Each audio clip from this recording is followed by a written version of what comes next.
Teman-teman masih ingat dengan kasus Agus Buntung? Banyak sekali yang japri. Tolong Bang ulas kembali. Baik teman-teman, kasus dugaan pelecehan seksual yang sudah melibatkan Aiwayan Agus Suartama. Ini dikenal sebagai Agus Buntung, seorang penyandang, mohon maaf, disabilitas. Ini terus menjadi perhatian masyarakat Indonesia atau publik. Tadi banyak juga yang minta ke saya bahwa tolong Bang ulas kembali. Ini unik katanya. Oke teman-teman, peristiwa ini setelah saya menyikapi, ini menguak berbagai fakta mengejutkan, mulai dari pola tindakan hingga meningkatnya jumlah korban. Hampir belasan, sahabatku. Ini terjadi di Nusa Tenggara Barat. Pria asal NTB ini sudah ditetapkan sebagai tersangka atas dugaan pelecehan 15 orang korban, termasuk juga anak-anak di bawah umur. Wah, ini berat hukumannya sahabatku. Oke teman-teman, proses hukum yang dimulai sejak 9 Desember 2024 ini terus berlanjut teman-teman. Dan ini sudah luas di masyarakat, sudah diketahui. Bahkan lembaga pemerintahan turun ya, Menteri Sosial turun. Jadi sudah diketahui oleh para menteri terkait kasus ini. Ada rumor juga ini terkait ilmu hitam. Baik, kasus Agus Buntung ini memunculkan spekulasi dan juga pertanyaan publik. Kita pun bertanya, saya pun bertanya, kok bisa gitu loh. Kasus yang sudah melibatkan Agus Buntung ini telah memicu spekulasi dan juga menimbulkan berbagai pertanyaan besar di kalangan masyarakat. Banyak sekali yang bertanya-tanya bagaimana cara melakukannya, bagaimana mungkin orang yang merupakan penyandang disabilitas ini yang seharusnya mendapatkan perlindungan, perhatian lebih, justru terlibat dalam tindak pidana seksual ini. Ini berat loh. Ada dikatakan di bawah umur. Sekarang sudah divonis 12 tahun penjara. Dendanya tidak main-main, 300 juta rupiah. Kejadian ini menimbulkan keraguan dan kekhawatiran terkait pemahaman masyarakat tentang disabilitas, serta kemampuan dan keterbatasan yang dimiliki oleh penyandang disabilitas dalam melakukan tindakan kriminal. Ini luar biasa, unik teman-teman ya. Karena saya pun heran juga ketika melihat beritanya, kok bisa gitu loh? Bagaimana cara melakukannya? Menurut keterangan dari kepolisian yang saya pelajari, Agus memanfaatkan manipulasi emosional dan ancaman psikologis untuk memaksa korban mengikuti keinginannya.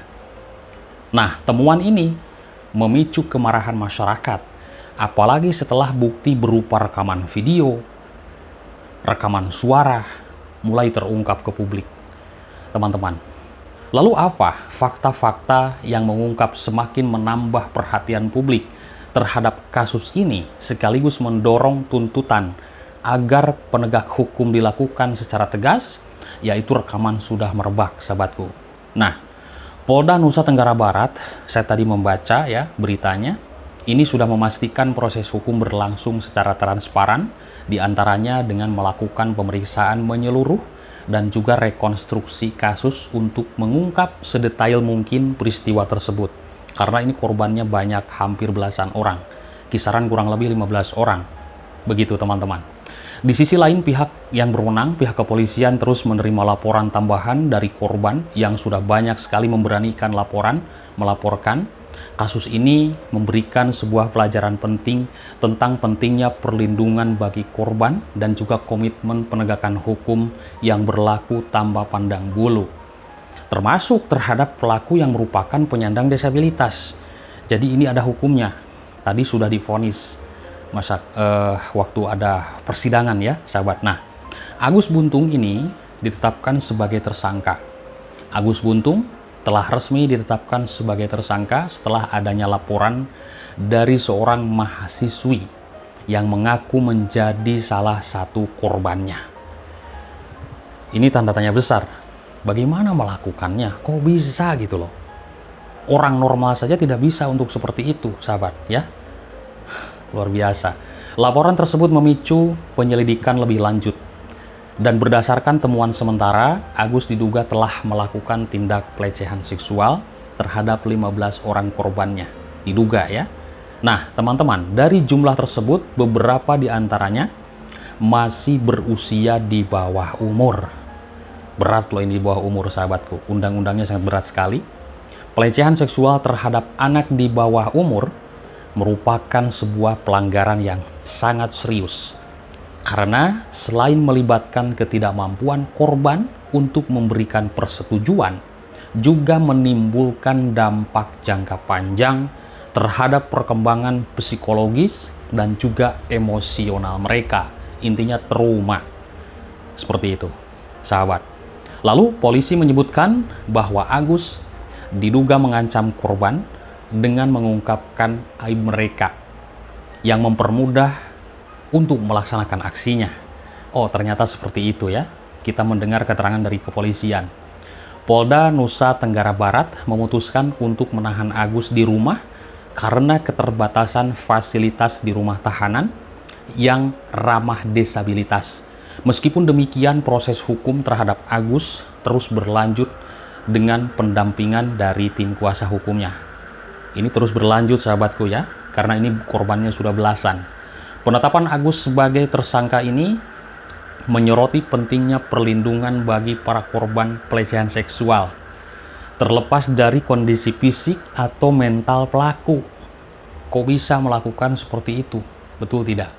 Selain itu, keputusan dari Polda Nusa Tenggara Barat juga untuk menahan Agus di rumah juga ini mencerminkan upaya pemenuhan hak-hak penyandang disabilitas dalam sistem peradilan, di mana disabilitas yang memadai sangat penting untuk mendukung proses hukum yang adil dan juga manusiawi, sahabatku ya. Tapi tetap ini hukum berlanjut. Ini bahaya, di bawah umur masalahnya, berat loh. Lalu setelah saya membaca pemeriksaan terhadap Agus dimulai pada Senin 19 Desember 2024 dan dilakukan sesuai dengan prosedur hukum yang berlaku, lalu dengan memperhatikan semua ketentuan hukum yang ada untuk memastikan keadilan bagi semua pihak yang terlibat ya. Sampai Menteri Sosial pun, Saiful Yusuf ini hadir langsung untuk memastikan bahwa hak Agus sebagai penyandang disabilitas ini yaitu terpenuhi selama pemeriksaan. Luar biasa, sahabat ya, ini beritanya sangat unik sekali. Karena saya ketika membaca pemberitaannya, kok ini agak aneh juga gitu loh. Ini kasus ini unik, sahabat ya. Karena seorang, mohon maaf, penyandang disabilitas tapi bisa melebihi dari orang normal. Muncullah di sini polemik dan juga rumor-rumor yang mengatakan bahwa adanya ilmu hitam, adanya hipnotis, adanya tekanan untuk korban itu langsung terhipnotis gitu loh ya. Ternyata tadi dengan cara mengancam dan juga akan menyebarkan aibnya. Kalau begitu sudah tahu dong seluk-beluk dari korbannya tersebut kalau mau ada ancaman menyebarkan aibnya, ya kan?